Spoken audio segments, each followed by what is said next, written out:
judul kali ini adalah Coldplay dan Argentina lebih laku yang mana? Yang beneran ya reseller tuh bisa lakuin tiket tuh sampai 40-50 juta gitu. Di dalam sepak bola, tiket yang kita biasa nonton di pertandingan timnas itu kan tidak ada yang sampai di atas 5 juta seperti yang barusan Coldplay gue sampaikan. Gue kembalikan ke teman-teman semua bahwa apakah kalian setuju nggak bahwa menurut gue daya beli dengan kebiasaan tadi akan jauh lebih tinggi Coldplay daripada Argentina nanti.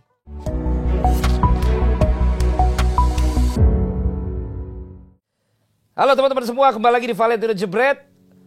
Akun awal adalah Jebret TV, cikal bakal Jebret Media TV, berganti menjadi Radot Valen dan sekarang menjadi Valentino Jebret. Akun yang sedang struggling, akun yang sedang berusaha untuk bisa mencari setiap episode 1000 penonton.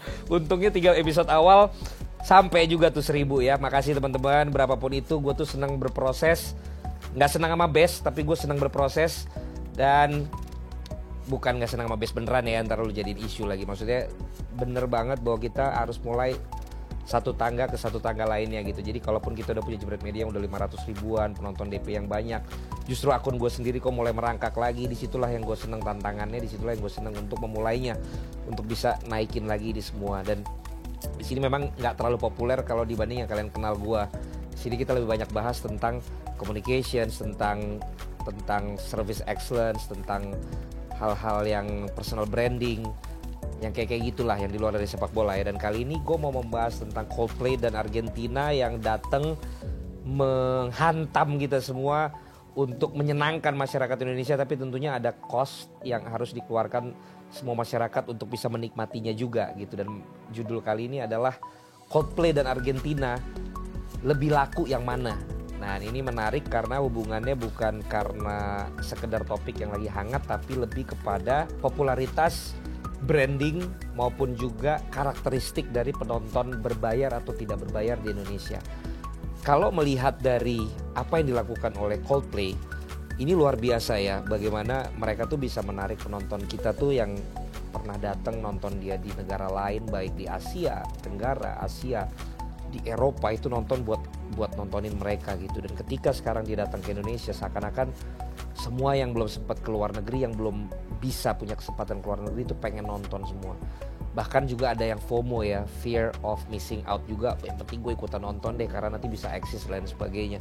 Dan bisa kalian bayangkan dalam 2 kali pre-sale mereka 70.000 tiket itu semuanya sold out hanya dalam hitungan menit.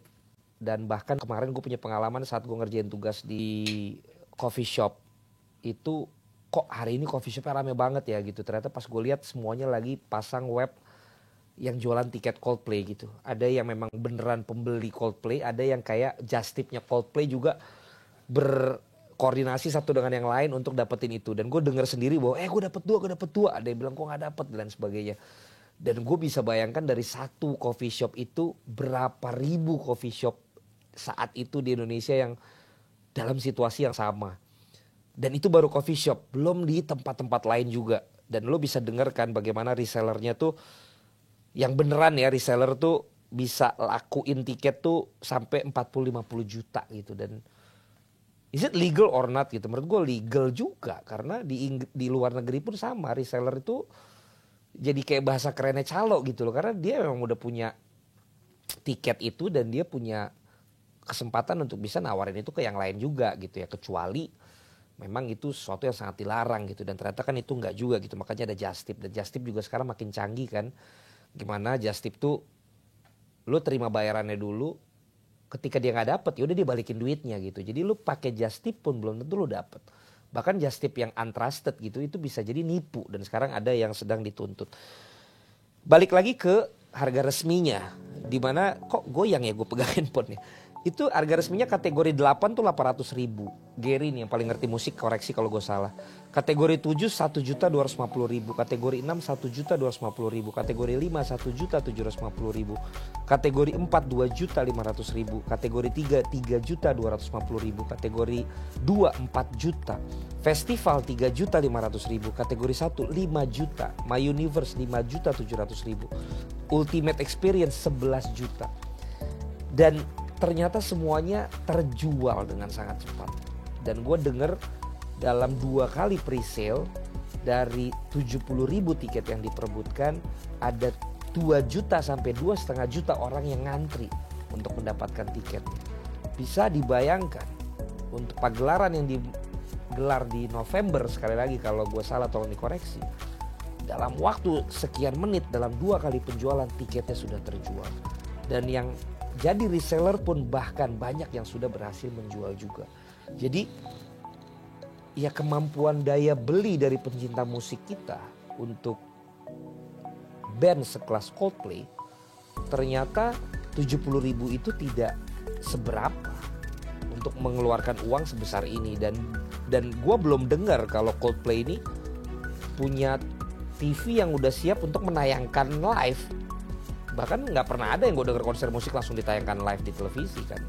Paling nantinya baru akan terjual. Jadi ini tidak ada. Jadi benar-benar eksklusif yang nonton di stadion tersebut.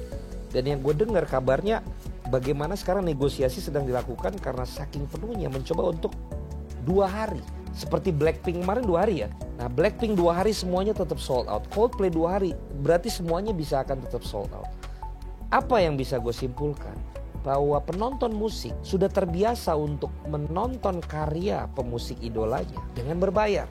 Dan tidak murah. Bagaimana caranya mereka bisa melakukan itu?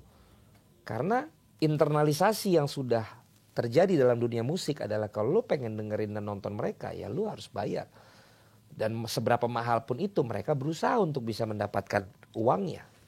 Nah paling dari sisi itu gue berharap teman-teman semua berpikir logis juga bahwa jangan terjerat pinjol yang akan membuat kalian bermasalah. Jangan menipu, jangan mencuri. Kalaupun kalian memang ngotot banget, ya gimana kalian bisa melakukan sumber dana yang memang bisa membantu kalian. Gue dengar bahkan ada kantor yang siap memberikan dana talangan untuk karyawan bisa nonton nanti dicicil dipotong dari gajinya gitu. Is it worth it? Itu semua tergantung teman-teman dan itu kembali ke teman-teman. Gue tidak akan membicarakan yang itu. Nah sementara kita bicara tentang kedatangan Argentina. Gue mendapat kabar, tentu saja ini belum benar 100% bahwa kurang lebih anggarannya sama. Coldplay sekitar 10 juta US, Argentina juga sekitar 10 juta US, berarti sekitar 150 miliar. Banyak teman-teman yang bilang kan, ya dikaliin sama harga tiket segalanya tuh akan balik modal. Ya udah itu sih bukan isu gue. Isu gue tuh ngomongin Argentina tuh karena harus dibarengi dengan security matters. Dengan crowd management system yang baik, kalau gue sih itu doang. Karena kita punya disaster yang gak bisa kita lupakan. Dan kalian bisa lihat di channel Jebret Media TV, di data Jebret gue udah menyampaikan tentang itu juga. Nah, kaitannya dengan penonton sepak bola Indonesia, apakah akan segeliat membeli tiket seperti Coldplay gitu? Karena ini yang harus dikaji, ini yang harus bisa dicek apakah memang akan bisa seperti itu. Gambarannya di dalam sepak bola, tiket yang kita biasa nonton di pertandingan timnas itu kan tidak ada yang sampai di atas 5 juta seperti yang barusan Coldplay gue sampaikan. Dan ada isu kemarin tentang harga tiket Argentina yang sangat mahal tapi kurang lebih nggak semahal Coldplay juga, itu sudah diramaikan dan sudah ramai sekali beritanya. Dan akhirnya disanggah bahwa itu hoax. Yang dikatakan hoax adalah harga timnas itu menghadapi Argentina 1,3 sampai 5,6 juta. Kalian bayangkan nggak? 1,3 sampai 5,6 juta itu sudah rame dan diprotes.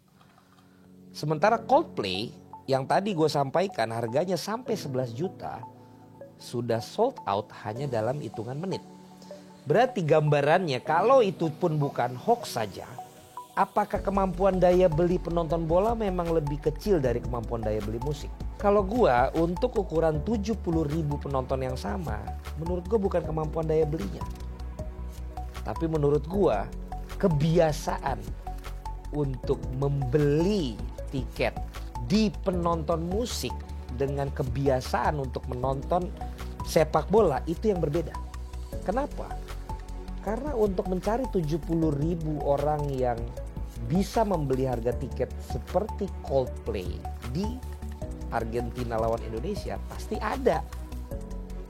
Tetapi Yang teriak tentunya adalah yang di luar dari 70.000 yang mampu untuk membeli harga tiket segitu. Dan itu jauh lebih banyak lagi. Karena penonton sepak bola jauh lebih banyak daripada penonton musik. Di mana penonton musik pun biasanya menonton sepak bola. Tapi penonton sepak bola belum tentu menonton musik yang internasional seperti tadi. Penonton sepak bola bisa juga nonton dangdut, bisa juga nonton band-band lokal yang belum tentu ngefans sama band luar. Nah, berarti di sini apa yang gue mau bahas? Daya beli dan juga kebiasaan untuk membeli. Jadi nanti berapapun harga tiket dari Argentina lawan Indonesia, sebenarnya nggak usah cemas karena sepengetahuan gue, TV sudah ada yang membeli rights-nya. Jadi kalau memang teman-teman tidak bisa membeli langsung untuk nonton, toh kalian bisa nonton di televisi. Justru penonton musik ini yang tidak bisa menonton di televisi secara langsung.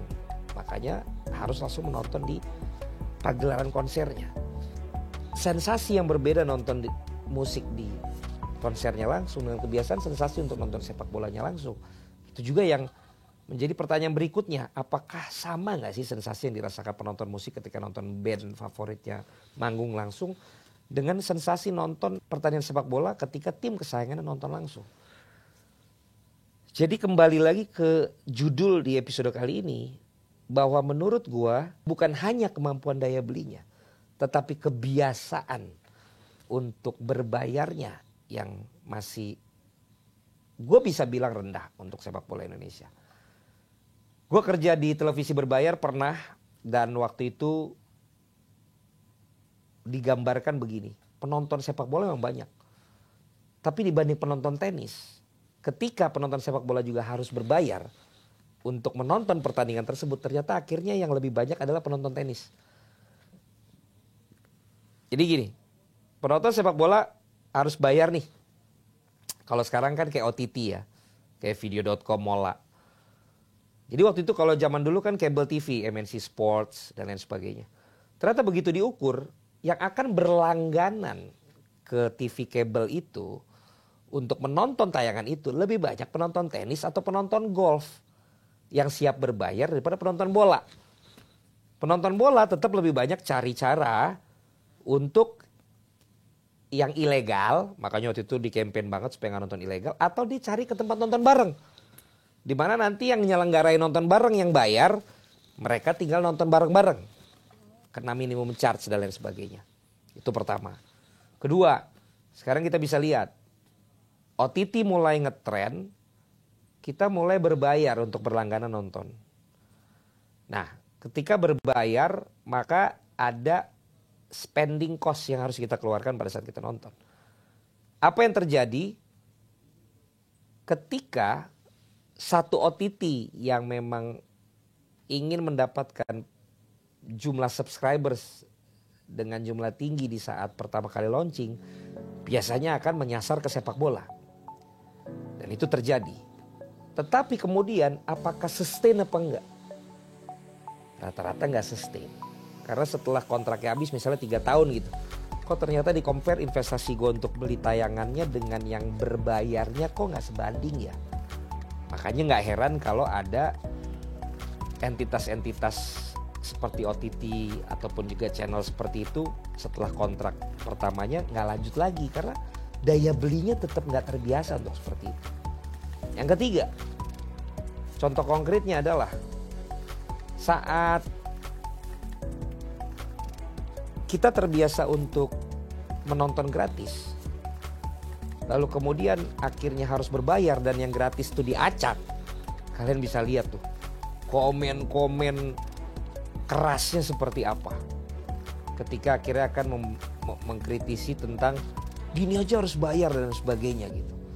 Nah, gue bukan membela korporasi yang kemudian membuat itu harus berbayar ya gitu. Tapi bahwa seperti halnya musik, menginvestasikan broadcast rights di olahraga itu juga sangat besar costnya. Sehingga mereka juga harus hitung-hitungan untuk bisa dihitung kembali untuk mengembalikan modalnya gitu. Jadi ini yang menurut gue masih belum terbiasanya penonton sepak bola untuk seperti itu. Nah sekarang yang bisa gue bilang breakthrough adalah ya Justin ya. Justin dengan caranya untuk membership YouTube, bagi gue tuh terobosan dalam olahraga. Suka nggak suka gue, lu semua sama dia kira punya member tetap yang mau berbayar untuk melihat kontennya. Nah mau lihat gratisannya ya nontonnya tetap di DPI, di channel-channel lain yang dia juga muncul. Tapi untuk berbayar ya harus di akunnya dia. Suka nggak suka ya itu breakthrough. Dan itu dilakukan oleh Panji Pragiwaksono, dilakukan oleh teman-teman stand up komedi yang setiap show dia akan nge-charge dengan digital download dan lain sebagainya gitu. Nah, gue kembalikan ke teman-teman semua bahwa apakah kalian setuju nggak bahwa menurut gue daya beli dengan kebiasaan tadi akan jauh lebih tinggi Coldplay daripada Argentina nanti. Di luar dari rasa nasionalisme kita ya. Di luar dari rasa cinta kita sama sepak bola dan Argentina yang dengan Messi-nya ya. Tapi secara jujur menurut gua yang sudah terbukti Coldplay. Apakah nanti begitu dibuka ini akan semasif Coldplay? Kita akan lihat aja. Gimana kalau menurut teman-teman? Tapi mungkin inilah momentum buat kita semua. Bahwa yang gratisan harus tetap ada. Tetapi memang ketika kita pun harus berbayar untuk karya-karya dan broadcast dalam sepak bola. Ya kita harus mulai terbiasa untuk dalam tanda kutip menginvestasikan uang kita untuk bisa melihat apa yang kita suka, apa yang kita senang, apa yang kita puja. Ya itu semua tidak bisa gratisan teman-teman. Dan ini akan pro dan kontra tentunya bagi kalian semua. Tapi suka gak suka ini harus gue katakan. Bahwa kemampuan daya beli dalam penonton bola masih belum sepadan dengan popularitasnya. Kalian juga bisa lihat dari Arif Nine Sports ada di Jebret Talks membicarakan hal seperti itu. Ketika tim luar dia bawa ke sini, benar tiket sold out, benar penonton banyak. Tapi setahun setelah dicek daya belinya tidak bertambah. Income untuk klubnya juga tidak bertambah. Hal yang dicek oleh klub-klub tersebut ketika datang ke sini. Oke, ada satu hal lagi tentang tadi OTT dan juga tentang apa ya sekarang dilakukan oleh video.com. Tapi gue kelupaan.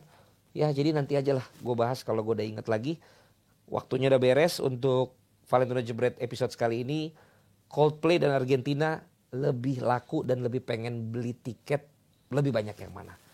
Oke guys, jangan lupa follow dan subscribe Valentino Jebret channel. Kemudian Jebret Media, PB Ina, dan juga Stand Up Bolaraga. Ini adalah bagian dari Jebret Media Group. Sampai ketemu lagi di Valentino Jebret selanjutnya.